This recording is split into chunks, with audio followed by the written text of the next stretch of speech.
File divorce na bill, how do you plan to make it accessible? And yun nga, nabago ko na magiging mura siya accessible. Kasi ngayon, ang mahal-mahal mo ka natin. Ang plano ko po, ang proposal ko is less than, it's 5,000 pesos. 5,000 pesos talaga, lahat-lahat na.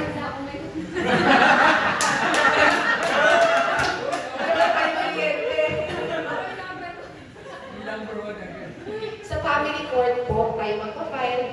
Ito po ay minsan, kasi wala tayong, yung mga maliliit na mga munisipyo walang family court, diba? Or courts, sa RTC po pwede na. Nakaspecify naman po yun sa loob ng bill na gagawin natin. Hi ma'am. Question ko lang po kasi i-mention po na yung Kababayan Partners is just a new organization, tama po ba? So can you also explain to us yung kano kalawak po yung network ng Kababayan Partners? And also, can you also tell us more about your second nominee niyo po? Okay, nag-start kasi yung Kababayan Partners as a group. Grupo lang siya ng mga babae, ng mga abogado na tumutulong, nagkakaraban. So pumupunta sa mga probinsya, tumutulong sa mga babae na walang pambayad ng mga abogado. Doon nag-start ang kababaihan. So ang tagal niyan. Ang tagal niya na kababaihan na hindi pa siya party list. So nag-apply lang kami na maging party list ng 2021. Tapos si Ria, ng Buwag, yung second nominee, ba't wala siyang picture dito? Ay, andyan. Yan. Nurse kasi siya. So, malaking tulong siya doon sa mga babae na psychological na nagkakaproblema, yung mga bigla na lang iniiwan ng asawa. Based experience ko nung may mga in-interview ko ako, minsan yung babae paulit-ulit na yung sinasabi. Yung mga iniwan, yung bigla na lang iniwan sila ng asawa nila ng grupo. Tapos hindi nila matanggap. So, paulit-ulit, kakasabi pa lang niya, mga after 5 minutes, ulitin na naman niya ulit. So, yun hindi niya yun alam. Hindi niya alam na gano'n na yung nangyayari sa kanya. Tapos, nade-depress na. Tapos, doon na po nagkakaroon ng problema.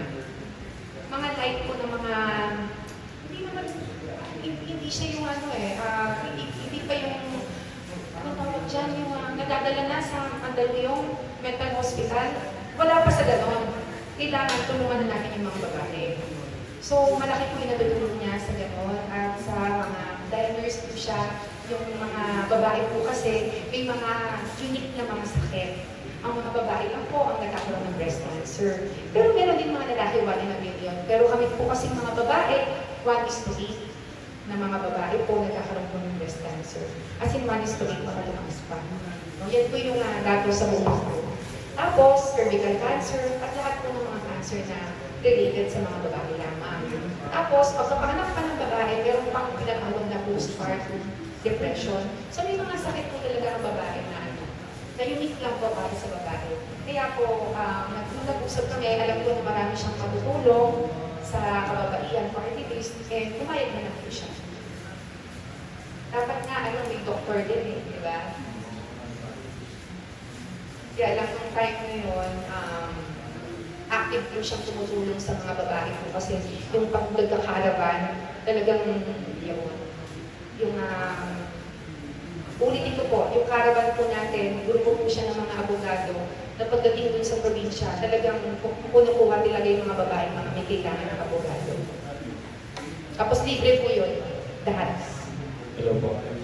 Just in case po na hindi makasungkit ng seat ng kababaihan, ano ang plan ng Kababaihan Parties para i-push yung divorce bill at saka yung anti-discriminatory? Kababaihan movement, no? Yung kababaihan movement, kasi bago siya maging party list, ibang movement siya at saka grupo. Yung kababaihan movement, pwedeng mag-lobby sa mga congressman at saka senators. So, sana mapagbigyan pa rin. Pero iba pa rin talaga kapag busy ka kasi talagang magagawa mo talaga lahat. Ikaw yung principal author. Based sa experience ko, iba talaga kapag tinutukan yung mga kababaihan. So aside sa lobby, ano ba yung pwedeng gawin ng pwede kong isnapin Pagka nag-lobby ka Di ba ha? Pwedeng, sige umuo sa'yo po kasi tingnan, nakalimutan na lahat ng pinag-usapan. Yun ang mahirap doon. Pag-lobby isa ka lang. Okay. Pero yun lang po ang pwede natin i-plano doon talaga, maglalabi talaga tayo. as a big organization. Kasi movement po siya yung kababaihan. Ma'am, question po. Ma'am, I was browsing kasi din sa list ng mga party list groups na tatakbo. Parang I saw parang mga around 4 or 5 groups na with similar, no, yung, sa kababaihan din yung tutok nila. How would you differentiate yung kababaihan party list with them? And are you willing to collaborate with them if ever na you will be on the seat? And or are you in collaboration na with them right now, katulad ng sa London? Yung unang niyo pong tanong, ang difference po kami, economic empowerment po ng mga babae. Kasi kung titignan mo lahat ng mga problema ng babae, nag-uumpisa talaga financial. Bakit ayaw nagkakaroon ng mga, kanina, binabanggit ni Sir na problema po natin sa prostitution, ibang financial yun. So, doon po talaga ako tumutok sa economic empowerment ng mga babae or pagsasagawa ng ekonomiya para sa kababaihan. Pinag-aralan ko kasi yung platforms nila, more on violence against women. Stronger laws yung kanila. Pag binasa mo, babasa naman sa mga Facebook nila, stronger laws sila sa mga pananakit. Ako more on sa mga unpopular platforms yung akin, yung mga ayaw ng mga tao. Pero kailangan na kasi. Katulad ng minanggit nyo, po sa inyo kanina, hindi ako tatakbo na representative ng kababaihan o at least kung hindi ko kaya kailangan yung mga kababaihan. Huwag na lang. Diba? Yun yung mga kailangan nila eh. Ilang years po yan ng experience ko.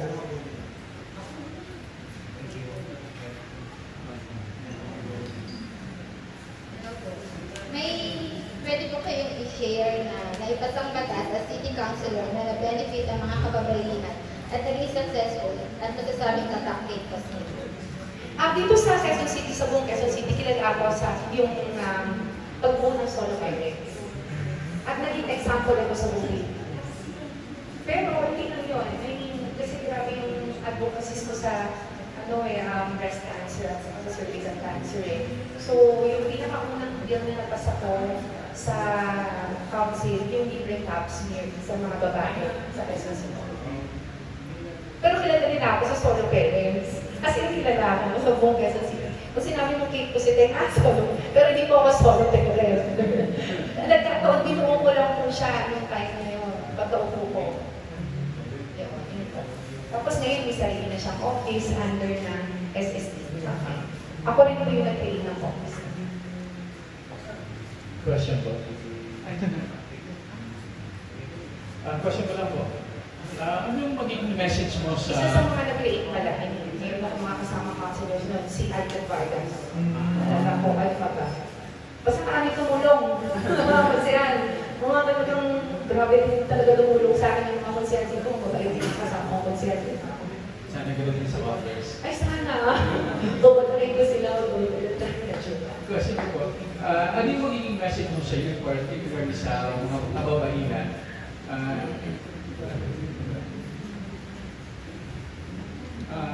That are looking for representation and support sa government. Particularly yung LGBTQIA. Message mo for them. Gusto ko lang sabihin sa kanila na nararamdaman ko sila. At saka nalilip yung kababaihan party list para sa kanila. Kasi marami po mga kaibigan sa Red Energy. As in, sobrang dami.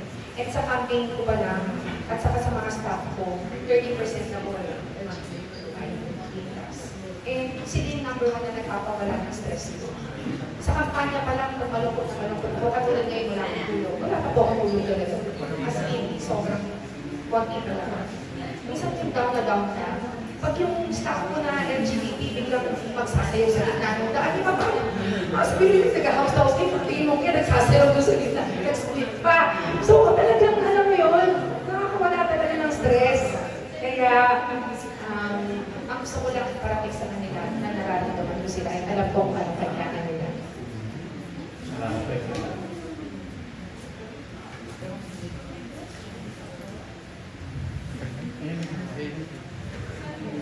Since kababaihan ang party list, who are your biggest influences personally and politically? Sa personal po, syempre, yung pareho yung mami ko, my mom, at saka yung mother-in-law ko. Kanina pa lang, ang dami niya naman sinasabi tungkol sa mga babae eh. Oo, kanina pa lang kasama ko siya.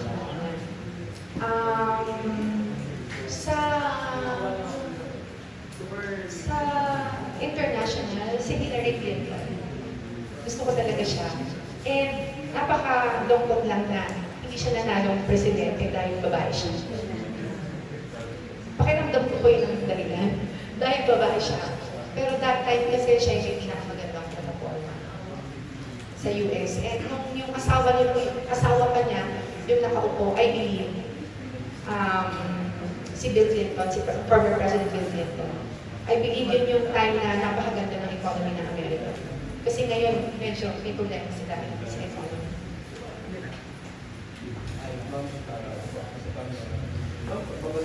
You began your political journey as the youngest elected councilor at the time. What was your initial motivations then to serve, and how has that purpose evolved habang nagsaserve ka? And now, what kind of woman leader does that contribute to what you think? Actually, wala talagang initial na motivation eh. Bata pa lang ako, nag-student council president na ako. So, talagang gusto ko na talaga yung gusto kong puntahan. Meron pa ng incident na kinder yata ako noon. Binoto ako ng news. Tapos, nag-alat ako doon sa klase ko. Kasi news, sabi ko gusto ko mag-presidente, sinapak ko siya. So, sinapak ko siya, yung lalaki. Sabi na, sige na nga, ikaw na nga mag-president. Sabi na, ayoko i-mention yung name niya kasi kilala siya ngayon eh. Bakit lang hindi ako ipaboto yun sa city niya. Kilala siya ngayon, ang tao. Kasi napak ko siya, sabi ko gano'n. Ano ulit? Hindi na nga, presidente ka na. Yan, so nag-start ako sa ganyan. Searching na ano din, baka ng grade? Searching na Wala hindi talaga yan maano. Kasi yung first time ko lang yung kikwento eh. Tapos, pangalawa naman, ano ang kind ng leader na babae? Yung leader na babae na may political will. Yung hindi iisipin kung ilan yung boto na kukuha. Dapat, ang focus mo ay yung matapos at kung ano yung magagawa mo sa mga sector na nilalaban ka. Kasi kung sa totoo lang, kung boto ang pag-uusapan natin, sasabihin ko lang sa inyo, pap smear, solo parents, di ba? Hindi ko na sasabihin sa inyo yung divorce. Di ba? Hindi ko na sasabihin sa inyo yung LGBT, ganyan. Kasi ang daming may ayaw yan, ng mga pare, mga katoliko, di ba? Pero hindi yun yung kailangan ng bansa natin. Hi, ma'am. Ma'am, meron pala pa-house na campaign going on, and especially we're now in the last few weeks na lang po. Ano po meron ba po kayo mga pupuntahan na lugar, or paano po yung assignment po in terms of campaign? Well, yung last na pupuntahan ko, Baguio, at sa Mindanao. Because yung second nominee ko. And nag-release yung ABS-CBN ng survey the other day, 2 days ago. Umiyak ako. Kasi pag number 25 yung kababatian, party list, so umiyak ako yun. Kasi 2 beses ko na lang nakikita yung mga anak ko. Mas palagi ako lang sa pulo.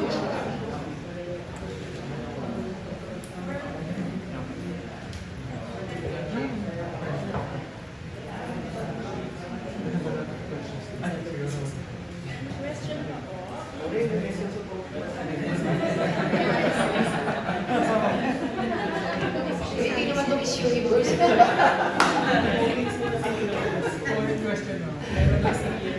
Ay, ma'am, yung asawa niyo po, nakasama niyo po sa campaign, or may visit? Hindi talaga. Minsan na niloloko ko ng campaign manager ko si Coach JF. Sabi niya, konsyal ako, ito nga pala itsura ng asawa ko, baka nakalimutan mo. Sabi ko, ano ka ba? Hindi ko tutubak ako sa yung picture niya. Ganun na yung nakuha namin. Kasi wala naman talaga na tayo sa sarili. Pero yung mga gawin ko mas nakakasama. Mas nakakasama ko siya. Sa bagay kasama siya. Hindi Mayor Magawa.